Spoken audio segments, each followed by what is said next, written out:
أعوذ بالله من الشيطان الرجيم بسم الله الرحمن الرحيم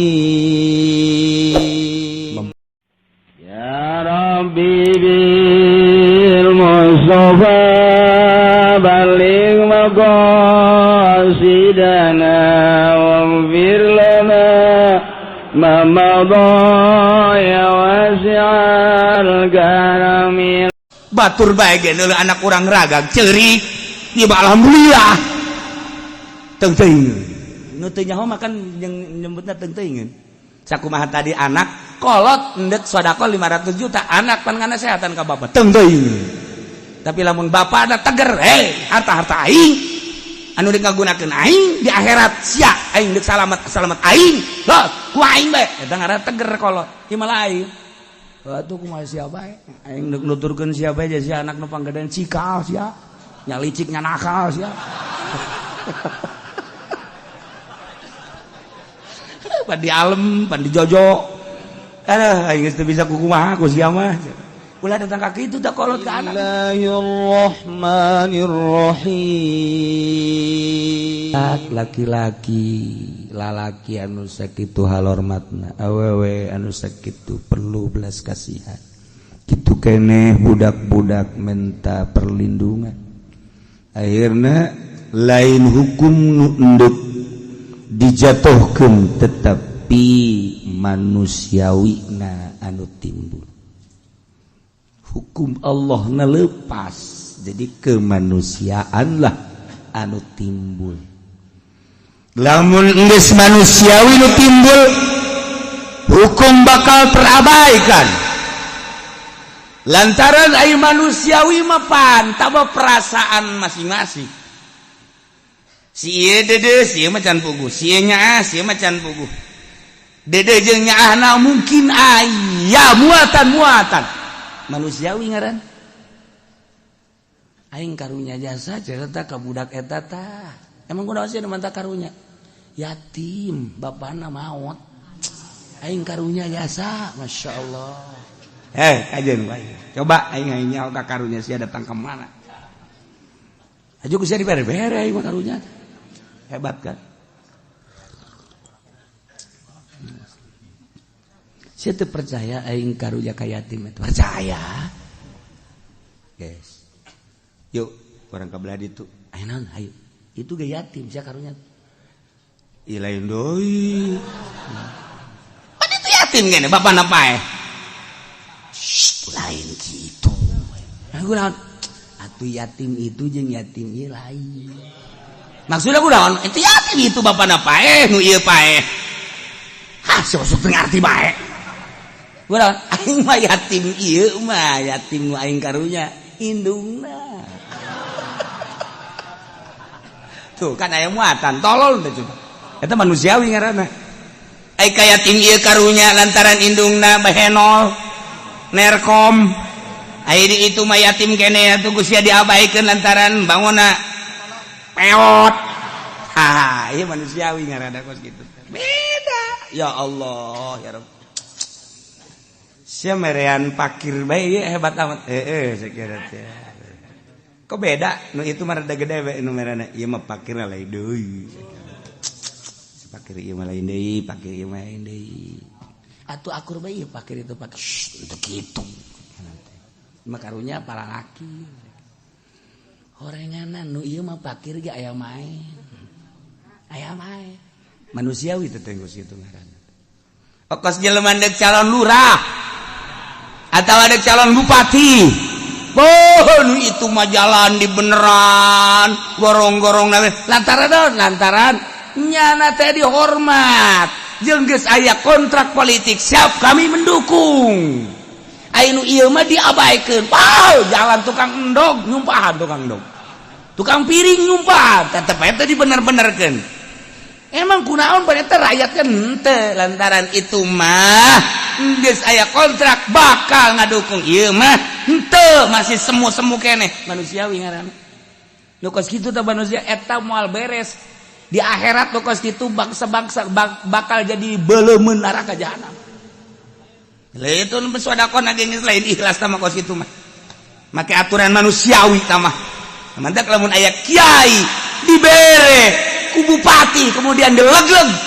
kiai manusiawi lain kiai robani ngaranna kos kitu mah beda aya kiai robani aya kiai manusiawi ya ieu mah kiai syaiton beda tama tuh leuwih jahat tama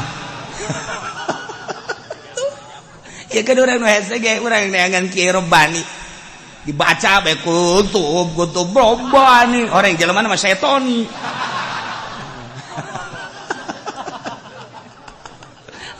ya rese hayang neangan kiai robani aing mah wow di Jakarta dibangun ku ari toko robani aya di jerona jualan cangcut goblok da toko di Jakarta aing liwat ka di ieu toko robani ya. Emang kiai ke Jakarta ulah loba omanya jelema. Toko robani. Malah nyawan anjing sia mah. Ya Allah ya Rabb. Nah, ieu manusiawi mah ieu mah cerita manusiawi mah urang lamun cerita manusiawi seperti eta. Emang kudu aya manusiawi teh kemanusiaan yang adil dan beradab. Berarti kudu make aturan Al-Qur'an. Lamun make aturan sorangan bakal beda-beda manusiawina. Polisi teu make aturan manusiawi atuh cilaka ka ieu mah teu make hukum ka ieu mah make. Ka ieu mah ringan ka ieu mah keras. Eta hukum manusiawi lain make hukum rebani cilaka. Nah ieu mah keur carita urang di Indonesia terlalu make hukum manusiawi lain make hukum rebani kos kieu ayana. Sakieu ge masih alhamdulillah untung loba keneh kiai Jawa Timur loba keneh kiai nu robani, Jawa Tengah masih keneh ngembangkeun robani, Jawa Barat masih keneh aya kiai nu robani, Banten masih keneh aya kiai robani, cacak-cacak eueuh kiai robani, kiai manusiawi jeung kiai setoni silakan. Henteu cenah kiai aya nyaho bae kiai setoni kumaha? Golkar kiai seton. Geus mah terus terang we lah Bapak. Adena aing macana pedai sarua leuwih jahat ti mata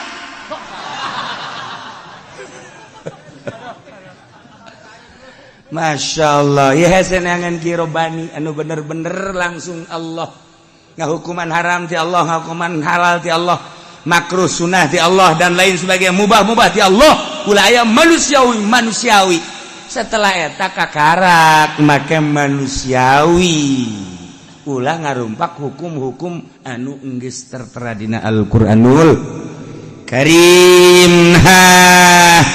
Iyalah abi lubanah ternyata mengkol tina robani kana manusiawi.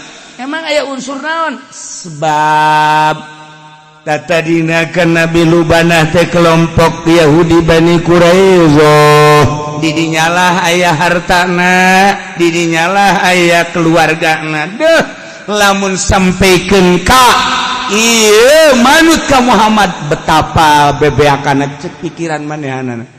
Atau lamun haju perang, beuh bahaya. Maka mengkol tina rebani ka manusiawi.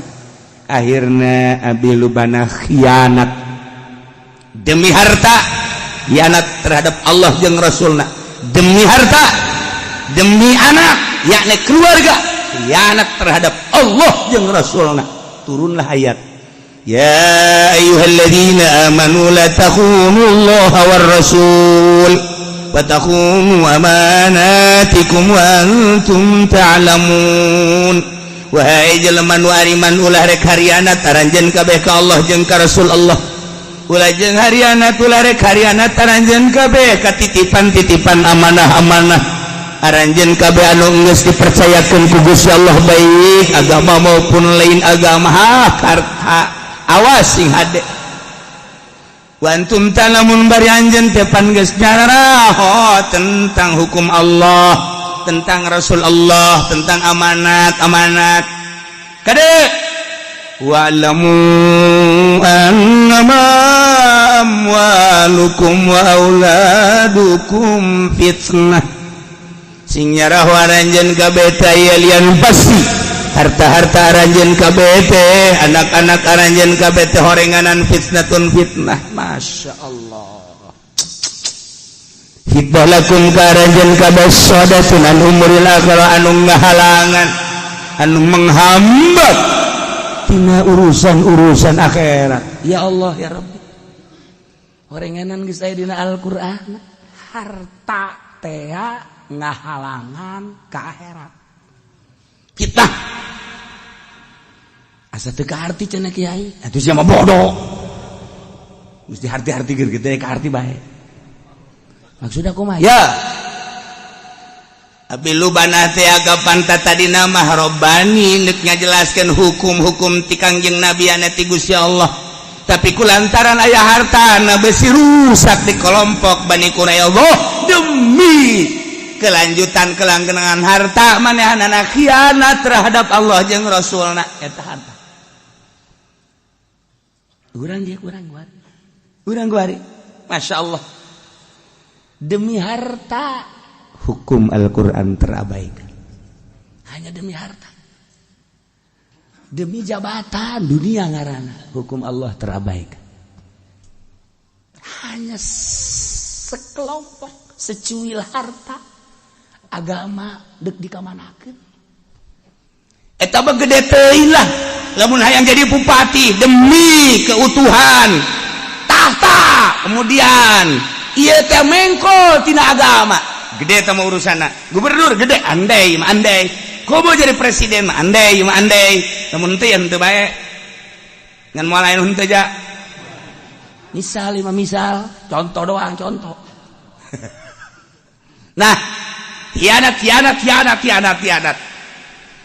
hanya demi jabatan hianat terhadap Allah jeung Rasulna, demi harta hianat Allah jeung Rasulna, demi harta doang. Can kaharti kene cenah kiai. Can kaharti kiai kieu tuh. Ieu limbah. Nah, sia asal geus ngomong limbah bae haju kaharti bae. Emang dunia sia kan tadi.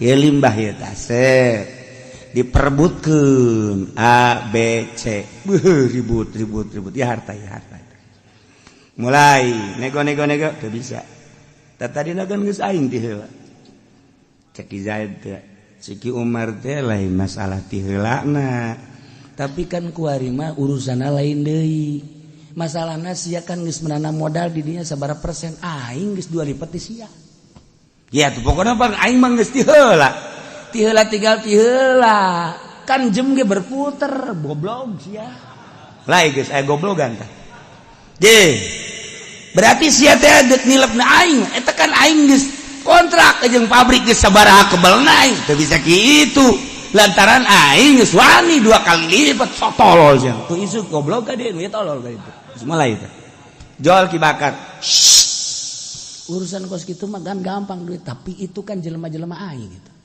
tuh manajer lagi geus aya di leungeun aing ieu mah pabrik seakan-akan nu aing budak ieu budak goblok jeung tolol tuh mulai geus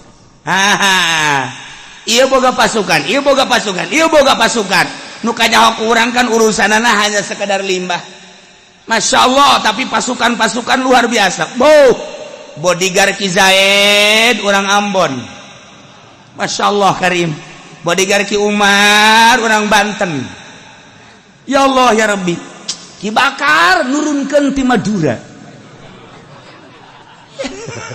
Ki bodyguard kawe cek orang Madura jangan main-main ya ini celulit ini Madura ini Masya Allah cek orang Banten celulit dipotongkan cek aing dileg-leg bisa ku aing celulit cek orang Ambon lihat nih ini nama maka ayat kalung kalau ini udah bersuara dunia masuk ke sini ngomong gue ledek awe ya pasukan gawe ibu hanya demi harta Masya Allah Karim tidinya ribut kajian kuku bahagia bisa ditangani urusan lain langsung ke DPR segala limbah urusan tapi permasalahan lagi selain limbah ribut tak di DPR mah urusan limbah nama tamu urusan lah sepira sampah tapi urusan ribut nama kan aya aturan hukum masuklah tek persidangan eta kakarak saeutik zuhur mah jeung asar geus henteu demi harta Ambon turun demi harta Banten turun demi harta Mandura nyebutna ge lain Madura Mandura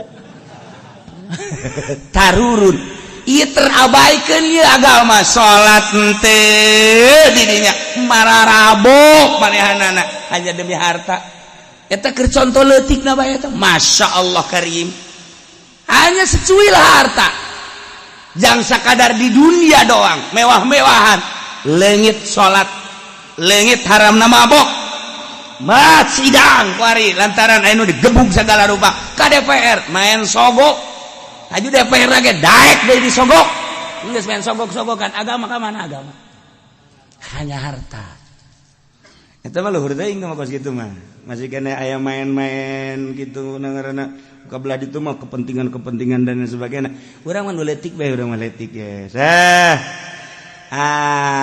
caritana yang boga motor teu boga duit aya nu nawaran ya cukup asal KTP 500.000 jadilah di bener oge nya aing geus sebenarnya mah agama haram cenah ieu sok ngaji bae tapi kan ieu butuh lah geus teu naon geus tanda tangan set tanda tangan ieu demi harta riba terus terabaikan riba ya Allah ya Rabbi eta demi harta wani ngahianat ka Allah wani ngahianat ka Kangjeng Rasulullah lamun hayang nyaho pengkhianat tah nu ngeuridit pengkhianat Allah kerasa ku jantung sia tah nu ngeuridit teh pengkhianat Rasulullah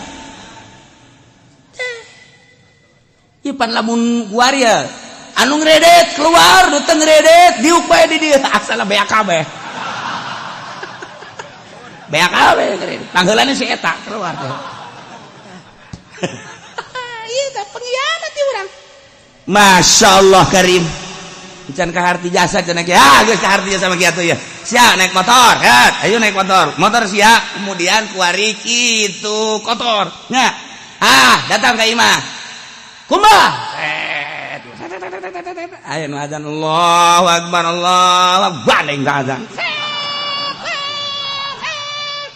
nggak batur dah saya berjamaah kayak itu nya pura-pura teu neuleuh bae ditanya deh ku batur ke rumah motor wah nanya siapa aing baralik beres rumah motor batur dah zohor cerita datanglah ke asar ngerokok bae kieu dideukeun we motor bagus seserian siang meureun tah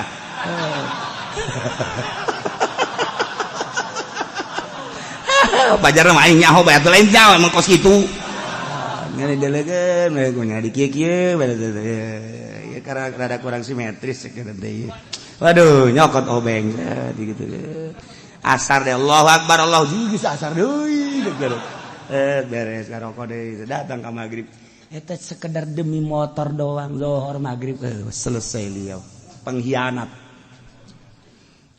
pengkhianat eta kos itu masyaallah walamu annama amwalukum fitnah sing nyaraho marana kabeh horeng harta teh pasti jasa jadi fitnah fitnah teh lain sakedar fitnah horenganan jadi siksa jaga di akhirat padahal mawan Allah indahu ajrun azim di Gusti Allah teh aya ganjaran nu pohara tapi terabaikeun ganjaran urang mah daekan keneh hianat ka Gusti Allah hakikatna mah jelema nu keur ngumbah motor ninggalkeun salat eta teh keur nambayan seuneu jahanam khianat ka Allah masyaallah karim tarajol bae aya di naka motor anyar kerja melina terus yang tanyakan melina di naon gitu coba kula hayang minjem dekat lah rusak minjem bisa cash yang nggak gantian teu bisa cakolot ge teu minang cenah gitu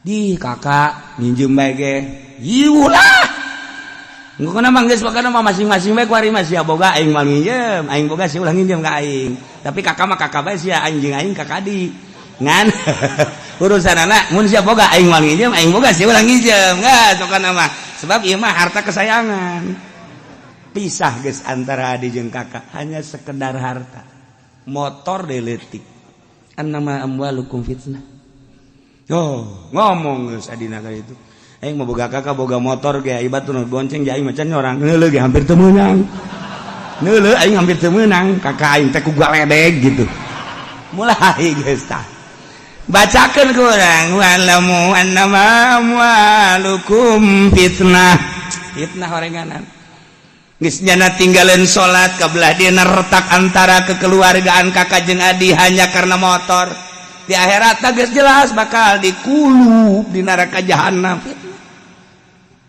ya Allah ya Rabbi fitnah eta sakadar motor doang ho adina matok tanah belah di ieu hasil paroid kakana datang sia ulah sok sangeunah-ngeunahna bae segala paroid segala naon aing ieu kakak sia gas kadegan surat kabeh ku aing eueuh bapak eta kudu ka anak kudu paling gede kabeh ge sia kudu kubaca aing ye kak ulah kos kitu aing ngaji mah pang kudu babagi cara babagi semantak ngajina kudu sing bener kaki Golkar sia ulah kaki sembarangan kadegan surat fitnah harta cokot ku kakana geus kumaha aing bae ngajual aing ngameteran aing sia mah sakumaha aing bae geus pokona kak kakak Alicia ngomong segala rupa geus waing geus tinggal adina we nu teu kabagian da kabeh nu jangka bae datang kan geus ieu urang kumaha cenah pancena urang boga tinggal di kol tapi urang nyana mah tuh geus beli motor geus mobil bejana cenah geus ngajual deui pan urang mah teh heuh nya kumaha urang beuleum deui ngan bisa da sakitu doang ngap bae lah aing mah pokona satungtung nyana nacan mere mah aing mah nyaba moal ka nyana disabai mah teh hayang fitnah annama amwalukum fitnah lain saeutik eta nu kos kitu teh kudu jauh-jauh urang neangan di pasar Kemis ka pondok ambual aya loba jasa teh nu kos karana itu bojong mah mau bojong mah biang keladina teh dia terus ka belah ditu ka anu aman teh ngan di Cilongok doang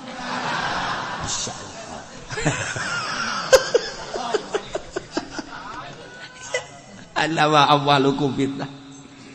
Nah, loba jasa jelema anu ninggalkeun salat gara-gara motor jeung mobil jeung tanah, loba jasa jelema anu teu wau jeung dulurna gara-gara harta, loba jasa jelema anu retak jeung anak sangkilang jeung anak ge gara-gara harta. Masyaallah jeung anak bae ge pasini jeung anak pasini ieulah harta. Masyaallah karim eta keur carita halayak rame ku ari mah kiai gara-gara cinta harta anu tadina nyana jadi kiai umat kiai ku ari mah jadi kiai kelompok lantaran jadi kiai kelompok atuh hukumna ge hukum anu remeng-remeng lah ya kiai hanya untuk sekedar secuil harta nya geus jual hukum ieu khianat terhadap Allah jeung Rasul ambalaya kiai pengkhianat. Bacakeun da ka kiai eta celina cekel huluna wa'lamu annama amwalakum caknya emang kayak jurigan tadal ya juriga gede di sini sia aju sia kitu deui pacar mah ditakwa aing bae nya meribut bae sia jeung kiai wa'lamu Masya Allah nu kamari mah urang ngeunaheun jasa ngadengen nasihat kiai eta barang ku ari geus gelo ka pamarentah ko haju teu ngeunaheun didengen. Masya Allah horenganan di jero hatena hanya untuk seceuwil harta. Innama amwalukum fitnah. Baheula urang lamun ngadengekeun nasihat-nasihat NU ngeunaheun jasa Kiai Gus Dur nganasihatan nikmat, Kiai Hasyim Muzadi walaupun nyana aya terkontaminasi kabelah dia nama tetep bae jadi ngeunaheun. Urang ngadengekeun Kiai Sahal Mahfud ngeunaheun komo kabelah ditu Kiai Haji Hasyim Asy'ari mah pohara jasa. Jeung Kiai Haji Abdul Hamid ngeunaheun. Coba NU nu kuari dengekeun ku Celisia. Dengekeun ku Celisia. Emang kieu lain NU, aing NU sebenarnya. Ngan kuari keluar segedeung. Kayak asup deui ge mah. Teu dari kadengna. Kunaon sebab amwal. urang nu kamari ieu mah urang ngadenge Habib Rizik teh teu ngeunaheun gualak jasa urang ngadenge Habib Rizik sing jelengeng tapi dengan keikhlasan hatina jelema kabeh tertarik sebab lain dibere duit cenah hayang sabaraha miliar teu hayang berarti lain demi harta ngeunaheun dituturkeun galak tinggal galak ngeunaheun tapi lamun kiai saudara-saudara ini maksudnya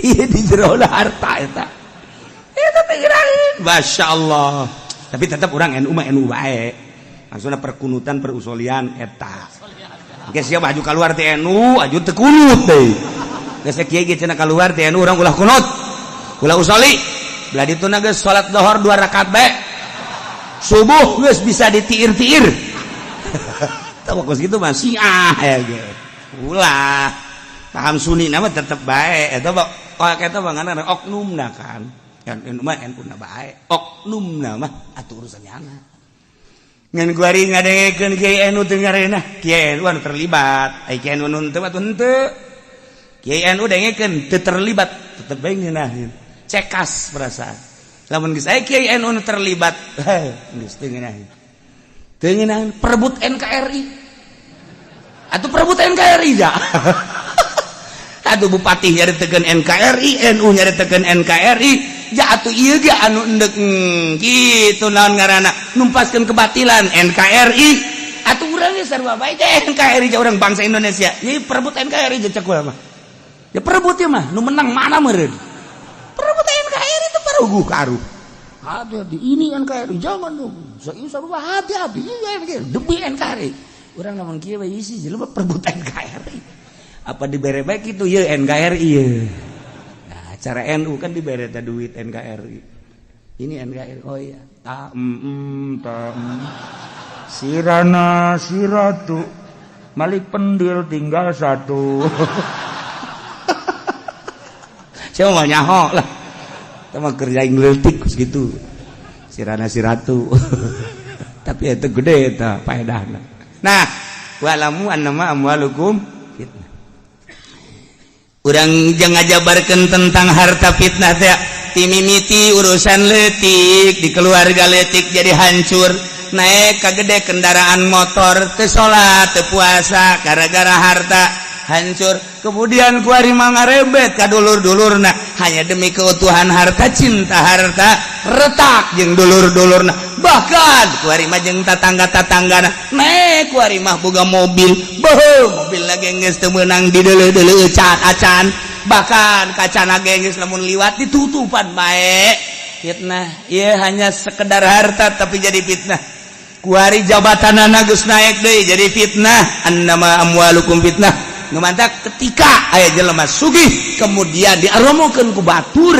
atuh urang bacakeun bae ayat ieu bener ayat berarti annama amwalukum fitnah selain sakadar fitnah heureuyan di dunia berlanjut ke akhirat siksaeun Allah annama amwalukum wa auladukum fitnah horenganan kudu ikajahokeun bahwasanya anak ge horeng fitnah demi anak urang ribut jeung tatangga demi anak urang ngajual segala rupa hanya sekedar anak doang demi anak kebelaan anak di penjara lantaran teu beres anakna teh jadi fitnah malulu geus fitnah wah geus abalayah jasa fitnah anak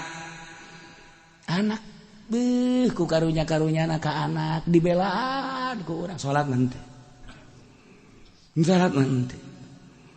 anak jeri keleutik kene ulah jeri jeung abah ieu nonton TV nah ayo nak tuh setes ceurik rada leutik tuh bagus anak nama geus ulin teu nonton TV kolot mah terus bae kieu tadi mah ngasuh anak bagus ulin nu lain deui nya mah di dinya teh eureun ceurikna ge kolot teh baki digedean deui make remote bangunna surat suling nang ngeunah mah teh digede joget deh di dinya fitnah anak ya Allah ya Rabbi ieu anak teh terus bae ngahalangan kana salat ngahalangan ngakomo datang ka kieu mah aing geus kolot harta aing aya beneran ku ari keur dijual aing mah nyaho ieu datang nyaho moal ka taun hareup geus lain deui rarasaan tah ieu duit bisa miliar tah los 500 ku sia bagikeun nu 500 nah ieu ku aing deuk di ka masjidkeun mah mumpung aing masih hirup bah cakana kira-kira bah je abah boga otak tante anak si aljasa emang benar bah atuh batur otak abah coba pasang kami kan anak ieu masjid mah kan loba nu tanggung jawab masjid mah mah urusanna urusan kabehan moal aya nu teu anggeus masjid mah tapi kan anak mah lamun sararusa aya batur anu peduli ka anak abah ji manya abah kudu dinasihatan ku kula aja kudu kumaha tuh ieu geus ka masjid mah cukup 10-20 bae bah geus bagikeun di dieu jeung anak mumpung hari rukene anak jadi senang atuh kumaha sia bae kitu atuh geus bari bah 50 juta ieu nya ka masjidnya kula nu dimikeunna geus atuh kumaha sia bae dimikeun bae 10 di depan kieu nyahoan nyaho engge aya nu kos kitu aya geus ulah hudang sia hudang ka nyahoan bapana laporan buku ka aing ka sia ka kieu teh sabaraha eta jang masjid 10 nu bener saya kieu iya tuh 10 masyaallah pan bangun kaget amat mah haji mah henteu sih teu kurang henteu teh ibah yang nyaho bae kulo jadi berena 50 sakieu teh 50 geus lah ulah loba omong jilah geus ya ganjaran Mang Haji mah geus bae tuh 10 teh ya en kitu sakira dek 500 juta dihalangan ku anak wa'lamu annama auladukum fitnah dek diajak ka sorga anak lamun 500 juta di ka masjidkeun di akhirat nyana dipanggil karena masjid teh selesai ku 500 juta harta bapana sahanunya cak bapana teh beuh Gusti manya kula ieu ka sorga sosoranganan pan kula teh boga anak kula nu baheula ngadukung teh wayahna bae Gusti pangnyalametkeun sahanunya lamun di akhirat anakna haju salamet dulu ieu mah lain pan bapana ge ti kerlek nu tadina endeu ka sorga teh lantaran loba kasalahan nah ieu wayahna ka neraka heula mun teh mah cak malaikat harita teh jadi 500 teh jadi ka nerakana pan dipanggil anak teh gara-gara dia goblok dia tah emang dia mah tolol dia mah tungtu nama dia bae itu salah fitnah masyaallah loba jasa nu ngajual harta demi anak tapi terabaikan agama mah bahkan imah ge dijual demi anak tapi hukum Allah terabaikan pengkhianat Allah horeng anak masyaallah karim timimiti leutik datang ke gede urusan anak nah jadi kalang dada bapana jadi kalang dada anakna terus bae dibela walaupun salah fitnah nu mantak aya hiji waliullah anu keur nikmat jasa ibadah ka Gusti Allah lantaran dibukakeun hijab tiba-tiba nyeuna ku ari teu ngeunaheun kalazatan ibadah pan ibadah teh lain sakadar Allahu Akbar tapi aya nu nempel nu hese dicaritakeunana lazat eta mah hese dicaritakeun eta mah urusan lazat sebab naon sebab moal bisa dibentang teh rasa nih para waliullah nu geus boga rasa masyaallah nyana termenung sabulan 2 bulan geus sataun kalazatan ibadah teh eueuh Gusti ieu teh aya naon Gusti masyaallah ditapakuran tentang dahar ja biasa tentang minum ja biasa tentang pake ja biasa tentang muasyarah ngaji ja biasa tapi geuninganan kalazatan tafakur teh jeung ibadah eueuh aya naon Gusti ngadoa tengah beuting ya Allah ya Rabb naon anu bakal jadi ngahalangan kana kalazatan abdi cabut ku Gusti andai kata harta abdi ngahalangan kalazatan ibadah abdi cabut rela abdi mah leuwih harta tuntaskeun kabeh asal abdi nikmat ka Gusti andai kata baju-baju ieu ngalangan beakeun kabeh abdi mah rela sataranjang nu penting boga lezat. Andai kata pamajikan abdi Gusti ngalangan kana kalazatan abdi ganti pamajikan abdi. Sia masa nu kos kitu bae. Aju bae dah hayang ganti buru. Henteu cenah hayang ganti menambah doang. Masyaallah. Andai kata Gusti anak abdi ngahalangan kana kalazatan abdi ka Gusti, cabut anak abdi. Seketika eta dihandap lantaran iman nyana di Mekah makan tingkat nyana aya di 3 ear dihandap. Careuri kabeh. Aya naon eta? Barang di delo horeng anakna ragag ganda. Anakna ragag, begitu ragag anakna kabeh dihandap teh carerik. Nyana kat Gusti Allah alhamdulillahirabbil alamin. Kadang ku pamajikan anak ragag alhamdulillah. Geus urang urusan bae. Maneh mah teu nyaho naon, aya rahasia di hate kakak. Lain kitu atuh. Batur bae ge deuleu anak urang ragag ceurik. Ieu alhamdulillah. Teuing. Nu teu nyaho mah kan nyebutna teuing. Sakumaha tadi anak kolot endek sedekah 500 juta, anak pan ngana sehatan ka bapa. Teuing. Tapi lamun bapa ada teger, harta-harta aing anu dikagunakeun aing di akhirat sia aing deuk salamet aing.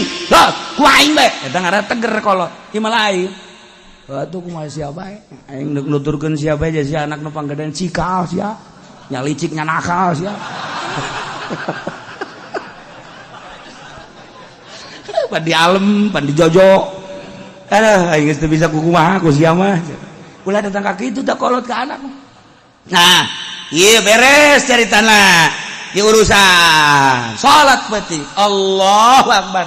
Lazat datang deui.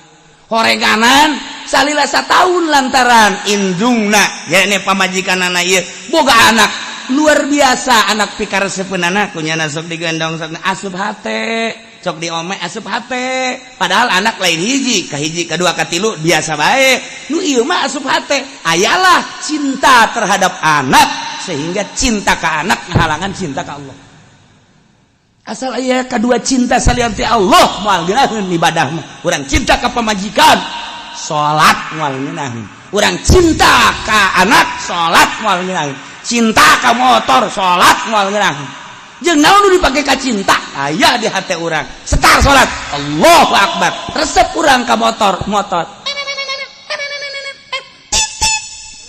keur salat aya tidak urang keur salat resep ka sawah aya urang keur salat resep ka mobil aya urang keur salat resep ka urang karawang aya ngagitek-gitek Allah lengi kahalangan ku karesep kadua ti Allah. Ieu geus sarua anak biasa bae urang tapi ulah asup hate. Ulah ngelekeun ka cinta urang ka Allah sehingga urang daek ngorbankeun salat hukum-hukum Allah demi anak. Silakan tah mah fitnah ngaranna. Malah mah urang giwir aing resep ka sia kulantaran resep ka sia supaya sia salamat. Cekel ceulina bareng jeung abah ka masjid sia. Ayo, tak eta karak mantap pokos gitu. Cicing sia di dia. Ayo, salat jeung abah. Allahu Akbar. Nah, menang sampai 2 pae. Cekel deui. Abah mah moal ka sia bae heula. Cak anakna kok kiamat sih. Abah boga kepentingan ceng. Ilu ka kepentingan abah tuh goblok sia. Geus sia sing istiqomah ulah nurutan abah. Jiban jadi kieu nya. Cak anak teh kabalinger ya abah ieu. Iya abah. Naon kolot anak teh neuleuh abah. Abahna istiqomah atuh sakali 2 kali galak ka dituna menutur. Itu mantak anak daek nonton TV ge atuh emang kolot teh sok kieu bae di TV. Eta lah permasalahan. Komo aju kieu bae.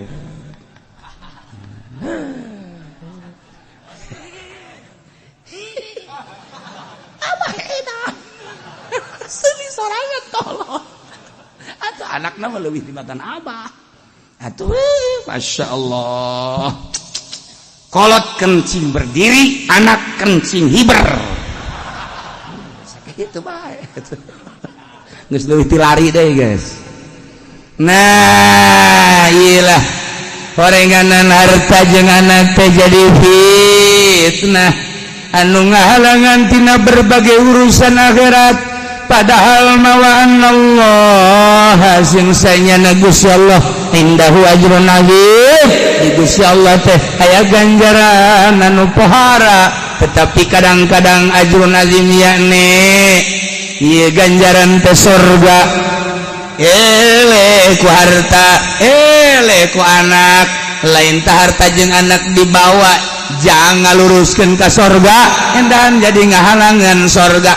Nu mantap fala tafutuhu ulah are katinggalin anjeun ganjaran anu gede ku gara-gara ngajagaan harta urang tinggalin sorga, ku ngajagaan anak urang cinta ka anak urang tinggalin sorga, ku hianat ka Allah jeung ka Rasulullah demi harta demi anak urang teh meunang nangan sakadar neraka. Naudzubillah min atakhsyawnahum, apakah maneh sadarin ka para kaum-kaum kufar ulah sieun fallahu ahaqqu an takhsyaw, Allah mulai hak dipake kasih perintah Allah naon eta laksanakeun dibandingkan jeung ninggalkeun perintah sieun ka jelema. Allah minta perang urang teu daek perang lantaran sieun ka jelema, maningan sieun ka Allah tuturkeun perintah Allah. Allah minta perang ulah sieun ka jelema nang Allah kendalikeun kabeh. Ketika Allah ngainstruksikeun tuturkeun geura perintah Allah, sebab setiap perintah aya hikmah. Urang kan kuari aya di alam asbab ngaranna alam hikmah, alam nasut, alam mulki. Ieu urang dunia ieu alam teh kos kitu teh. Urang teh kuari teh alam amri, alam hikmah, alam nasut, alam mulki eta teh kene dunia.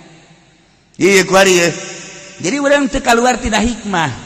Jelema dijibere sugih ku Gusti Allah pasti aya hikmahan. Apa dek dicilakakeun, apakah endek kitu dibahagiakeun hikmahna. Aya jelema disusahkeun ku Gusti Allah alam hikmah ngaranna. Ieu jelema disusahkeun dimodalan sabaraha duit bae ge. Ieu teh jelema teh ambruk bae. Aya hikmahan. Apa dek dicilakakeun, apa endek dibahagiakeun. Jelema teh dibere pamajikanna geulis ku Gusti Allah. Ieu ge hikmahna naon dieu? Apakah dek ditentremkeun, apakah manehna dek nurut ka pamajikan? Aya nu pamajikanana nurut jasa, nya geulis, nya pinter, nya nurut, tentrem berarti. Ngajakan ngaji bae ka ngaji, ka salat, ka tahajud, ka kitu dibere duit lah, kula mah teu kudu dibere duit, leutik mah gede bae, Pak.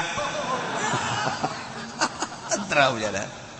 Tentrem. Tah aya jelema dibere kawin jeung pamajikan anu anyar, geulis, geunaheun. Beuh, luar biasa.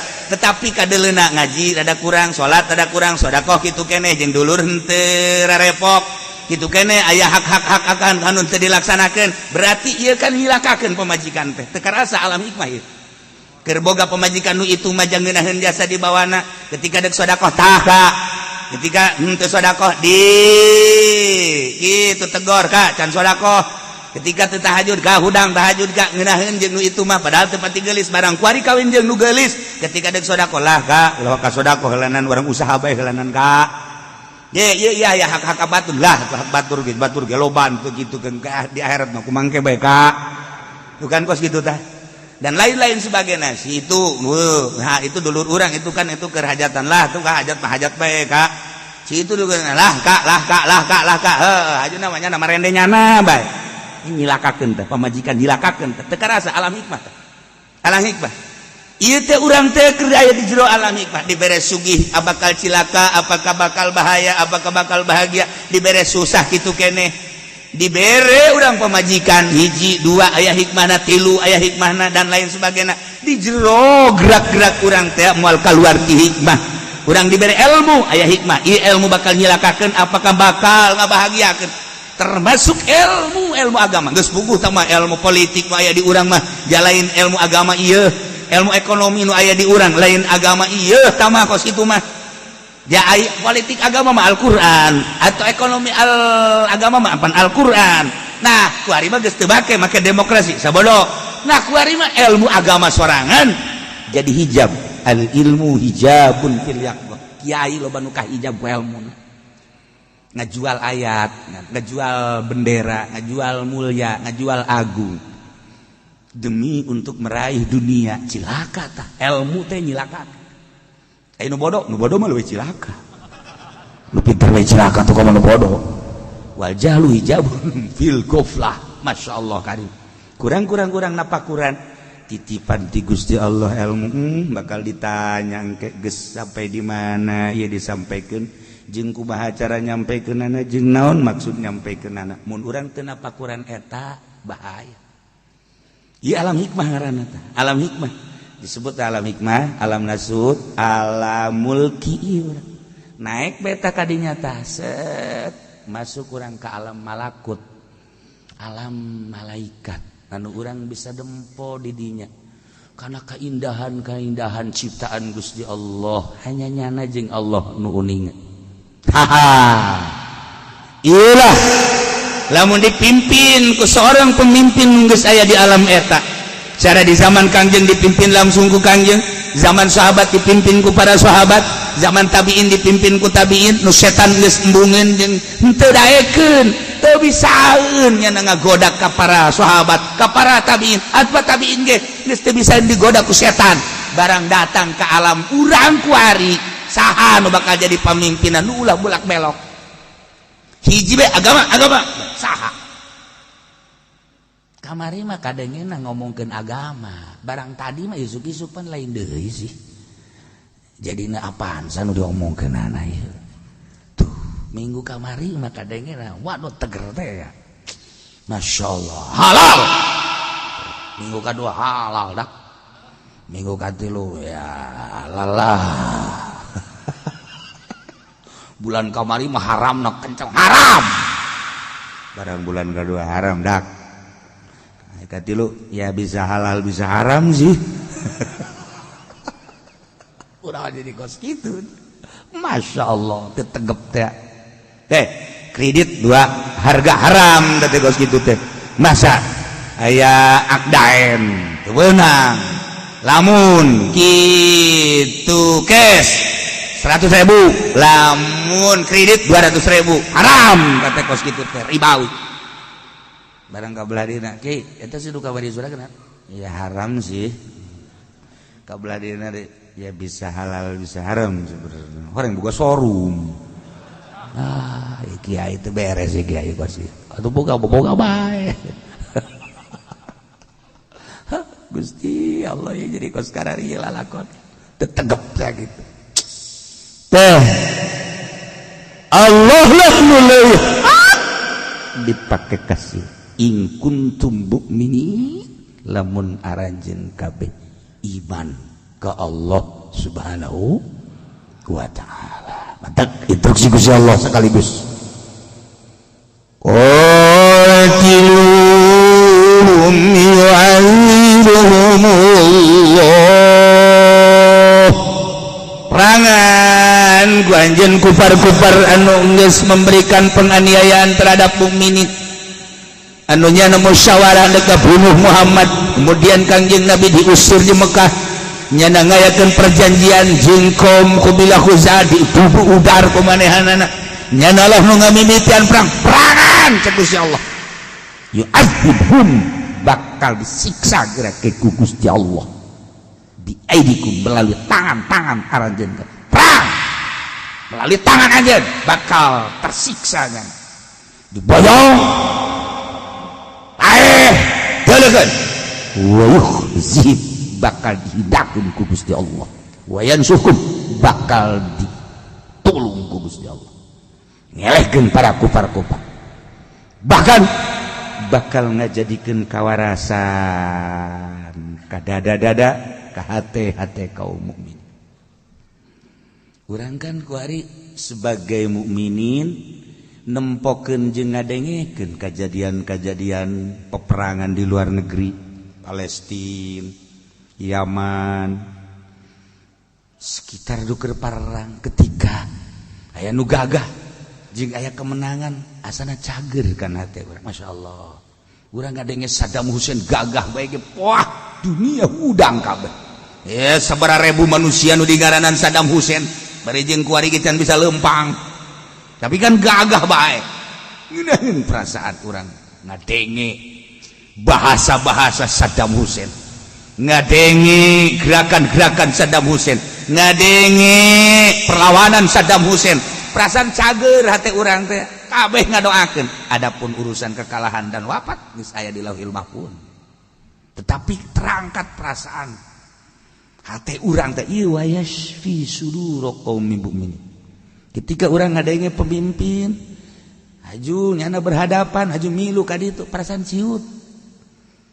ciut komo kiai ulama aju milu ka ditu ya Allah ya Rabbi perasaan aing leutik amat sih hirup teh kos teu boga wawanen bae ayat diteuneun di mana tah ayat teh mah politik bae teh ayat diteuneun di mana ciut perasaan tah ketika ku Allah dititah merangan kufar perangan hiji bakal disiksa ku Gusti Allah melalui leungeun anjeun dua bakal dihinakan ku Gusti Allah diboyong dibunuh ilu bakal ditolong ku Gusti Allah ngelehkeun maranana obat wa yasfi sudur qaumil mukminin bakal cager hati-hati mukminin lima wa yudhib wal qulubi bakal ngalegitkeun kana kaheurasan kekuatan hati maranehanana lawan ya Allah ya Rabbi dititah ngalawan kufar mantak kuari kudu belajar deui kuari besi-besi kuari diperbaharui deui Cimande ulangan kakerepekan doang ayo bener deui kuari Cikaret Cikalong abeh babari ngalongna ngampihna ka ditu da kudu ya Allah hizib baca Braja Musti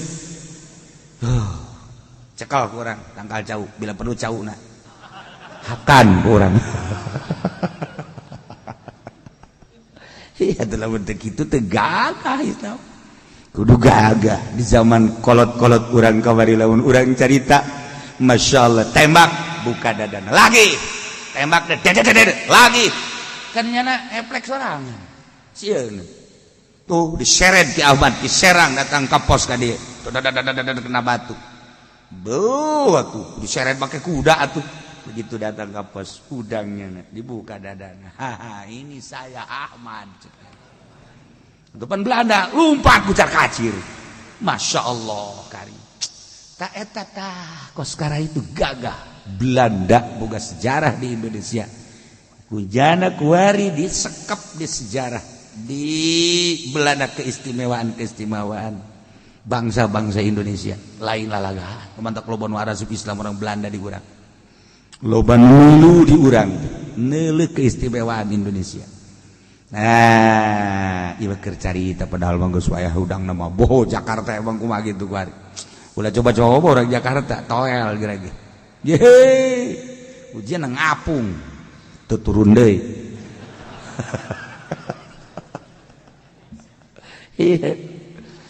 unggal daerah ngabogaan non gitu karena gerak bela diri unggal daerah kurang Jakarta terkenal dengan pesina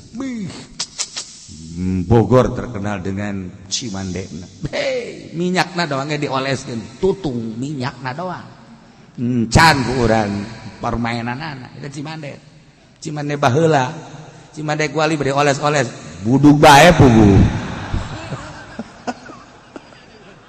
atuh kuari penipuan Cimande Ambalaya Masya Allah urang lamun ka Kulon wah permainan anak geus aya Paku Banten segala lain lalaga loba permainan Tangerang mah teu dibejakeun ka mamana tapi jarago orang Tangerang permainan naon nya mah besi Jakarta itu anu Tangerang kahebatan Tangerang mah tapi lamun gelut pang menang heran gue lagi orang Tangerang eta aneh jasa eta ji atuh eta Karawang terkenal lah kurang Tangerang orang Tangerang Karawang mah lenyap Karawang tanpa Tangerang tidak ada Subang tanpa Tangerang duit dibawaan kan itu di Tangerang Ambalaya Tangerang eta nu ngaramekeun dua negara ta eta tah ku nagara mamana mati lokrawe Karawang dicekel ku Bandung mal rame pedit tekel ku Tasik komo berepet dur-dur pet cekel ku Garut gitu kene, cekel ku Tangerang, hujan duit, ka imah-imah dijual.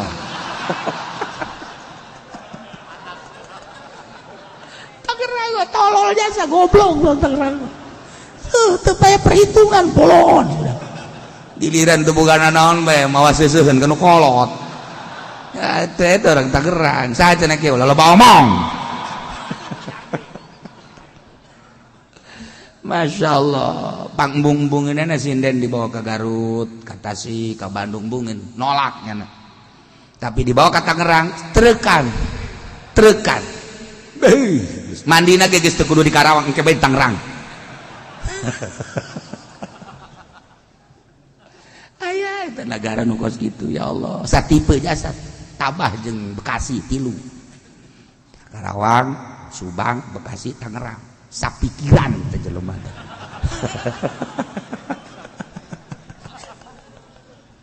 Ya Allah, ya Rabbi. Teh, ieu cerita peperangan. Perang teh seperti itu, siapkeun mental perang. Ulah jadi hadam kafir urang. Kudu jadi hadam Allah. Ingat ka dongeng Nabi Sulaiman. Hiji nabi anu diangkat ku Gusti Allah, nabi aya dinyana, rasul aya dinyana, kakayaan aya dinyana, bisa ngomong jeung berbagai makhluk-makhluk Allah. Dia nama bisa ngomong jeung jin, bisa ngomong jeung setan, bisa ngomong jeung iblis, bisa ngomong jeung hewan-hewan. Nu ngaran maung, gajah, lauk, bobeh, ngana ka angin-angin. Bisa ngobrol jeung tangkal kayu jeung batu. Masya Allah, maha kaya Allah, maha besar Allah, maha gagah Allah. Nyiptakeun hambana nu ngaran Kanjeng Nabi Sulaiman seperti eta. Jang dalil jaga di akhirat. Bisi aya nu sugih teu dayakeun ibadah ka Gusti Allah, angsongkeun Kanjeng Nabi Sulaiman. Tah, urang kumaha aing nyiptakeun kasugihan di nabi aing, nya rabi, nya rasul. Tetapi nyana terus bae hatena ka aing, ayo dia. Ayo dia. Deh, gakarak boga apaan sakempes bae geus sia. Geus teu daek sujud sia. Datangkeun Kanjeng Nabi Sulaiman. Lawanan. Tuh. Ya Allah, ya Rabbi. Jelema geuring we teu daekeun ibadah ka Gusti Allah. Yo, lawan yo. Ayo. Masya Allah, kali. Kumaha maneh keur di dunya? Beuh, kula mah bilat ulang. Jadi terus hate kula mah ka Gusti bae Aisyah. Kula mah cenah kakara ke sales doang teu salat. Zabania saren. Ayo. Ayo Kanjeng Nabi. Ayo kasep teu daekeun ibadah malah jadi artis kasep teh. Ya, datangkeun. Sup. Merene sup. Lawan sup. Masya Allah. Iya mas kasep kira-kira jelema datang ka ngeuretan ramo teu karasa ku neuleuh kasepna pohara jasa. Nah, tapi kan hate sia kumaha? Ka Gusti bae. Aisyah. Ya Allah, kakarek boga kasep kos kitu pake dijualan ku sia pake jadi artis. Hah? Seren. Tah jang kos kitu engke di akhirat. Jang dalil-dalil ku sia deka mana hayu? Hayu deka mana? Kanjeng Nabi Sulaiman teh diinstruksikeun ku Gusti Allah pitah merangan kufar-kufar. Merangan teh maksudna mah lain dengan niaya jeung ngarusak kana kaayaan ragadna, tetapi netita ngaluhurkeun agama Allah maca 2 kalimat syahadat, maca kalimatun thayyibah la ilaha illallah Sulaiman Rasulullah. Beli kuda Sulaiman cek Gusti Allah. Wah bagus. Dibelian ku Kanjeng Nabi Sulaiman boga kuda 20.000 kuda eueuh tanding. 20.000 kuda. Bagusna pohara, gagahna, sanderna dan lain semua moal aya. Tanding di dunia mun aya keneh kuda nu bagus, beuleuh ulah aya kafir-kafir boga nu bagus. Ya Allah ya Rabb, eta hebatna Kanjeng Nabi Sulaiman.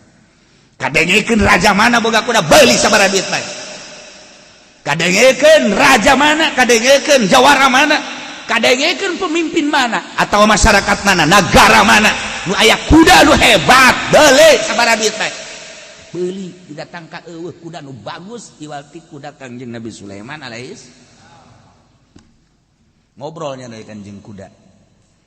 kuda mari diciptakeun ku Gusti Allah nyaon teh jang naon teh kumaha tuan teh jang perang sia siap tanya deh sia kuda jang naon sia kumaha tuan bae kula mau tuan raja bae sia dipake perang ku aing kula mah leumpah siap kula mah asal dititah ku tuan raja perang ku mah siap wabeh kuda tadi omongan ku tuan raja bari diusap-usap ku Kangjeng Nabi Sulaiman ti isuk datang ke asar salat kan asar Kangjeng Nabi Sulaiman barang asar du biasa berjamaah teh poho datang ka jam 5 teu berjamaah cak Kangjeng Nabi Sulaiman gara-gara kuda aya terbersit resep ka kuda ini dedeg pagadegna gagahna hebatna bagusna sehingga aya tah saeutik poho ka Gusti Allah resep ka kuda ya Allah ya Rabb cek Kangjeng Nabi Sulaiman lantaran kula ieu dititah ngumpulkeun kuda jang perang pandemi Gusti tapi kuari kunaon kuali resep kana kuda maka hampura Gusti ieu bisi dikutuk ku Tuhan ieu kuda ku kula deuk dipencitan deuk dipake nyubuhan jelema bae mah dijadikeun perang ku kula bismillahirrahmanirrahim kahadam-hadamna pencitan kabeh hi Tuhan engke kumaha mun perang ulah ngomong ieu aing gara-gara kuda poho ka Gusti Allah pancet kabeh careurik engke perang kumaha ieu perang jakena ieu pancena kudu menang jakena ieu kuda geus disiapkeun dipencitan ulah loba omong pencitan kumaha aing bae sia dia mah gitu ge pencitan kabeh pencit pasar sogoh kan cicing kabeh prajurit bing kuda 20.000 dipencit kabeh nyebar agus kadenge ku kufar-kufar bahwa Kangjeng Nabi Sulaiman kuda ada dipencitan berarti geus teu boga kendaraan jang perang hudang kafir-kafir lawan Sulaiman berikut tentara-tentarana prajurit-prajurit sikat habis lantaran jana geus teu boga kendaraan hebat kuta tadina di balian kuari geus dipencitan nah berarti geus nyiap kekalahan siap oh raja-raja kafir siap teu kalawan Kangjeng Nabi Sulaiman Kangjeng Nabi Sulaiman ngadoa ya Allah ya Rabb abdi titah perang ku Gusti haju titah melian kuda enggeus sanggeus geus kula aya resep ka kuda jadi poho ka Gusti ieu kan salah ku aya sakitu ku kula dipencitan terserah Gusti abdi kudu perang jeung kudu menang kudu eleh-eleh sabada Gusti ye cak Gusti aduh nyangakeun sadaya-daya abdi diciptakeun ku Gusti kita perang nageh ku Gusti haju nu ngamenangkeun jeung nu ngelehkeun ge Gusti kuari kuda-kuda anu ngobohokeun ka Gusti ku kula disikat habis lantaran aya terbersit resep kana kuda bakal jadi bahaya engke perang mah perang bae tapi cinta dunia kan cilaka ku abdi ku ari mah abdi ninggalkeun kana kuda becitan kuda demi keagungan Gusti lain demi kana naon lain demi kunaon demi keagungan Gusti ku abdi dipencitan teh demi Gusti nyagakeun deui ka Gusti cek Gusti Allah lawan kafir berangkat Kangjeng Nabi Sulaiman cak tentarana urang make naon ulah ngomongna naon leumpang tentara gide gawe aya kumaha ieu urang lalakon perang leumpang pan itu mah make kendaraan tuan ulah loba omong aya di aturan Allah hayo waduh asal urang paraeh kajian kumaha Kangjeng Nabi Sulaiman tengah jalan perang ngadoa ya Allah ya Rabb tentara abdi anu jumlahna puluhan ribu deuk ngalawan tentara kufar lamun eleh berarti agama lenyap menang luhur agama nyagakeun ka Gusti Sulaiman lantaran maneh geus ngalnyapkeun kuda 20 kuda demi aing lain demi nafsu maneh demi keagungan aing lain demi keagungan maneh demi kekuatan aing lain demi kekuatan maneh diganti ku aing cek Gusti Allah kuda eueuh nanaonan wari pake kendaraan aing angin usia sambat angin tentara siakeun naik angin kabeh Masya Allah Kangjeng Nabi Sulaiman seserian sorangan bae cek tentara kunaon tuan seserian tenang iya ya. Tuh luar biasa, langsung ku Kangjeng Nabi Sulaiman disambat angin, sanggeus disambat diomong angin, bawa tentara wabeh gunakeun ka bawa kabeh jeung perang kabeh berangkat naik angin tungtungna mah kos lalagaan perang aya hiji tentara ngaranna Haji Peni ragakeun raga ka subur pare modal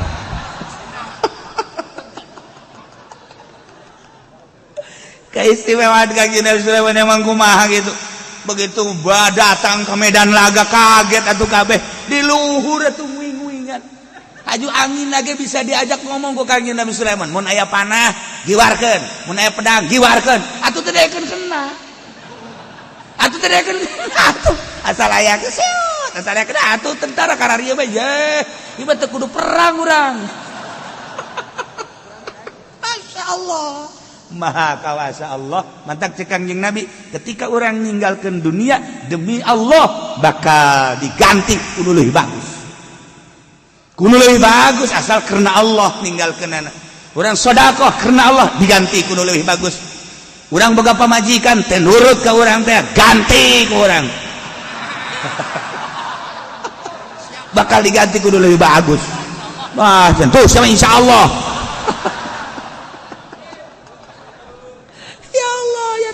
Daripada gaya benaonan diajak ibadah nahara rese jasa dek sodako engke neangan jaloba keneh asal karena Allah ulah kena gelisna ulah kena kayana ulah kena pinterna karena Allah aing mah ngaganti sia ge lah picen ku aing mah karena Allah dibereng ke bakal leuwih bagus pasti jasa eta ye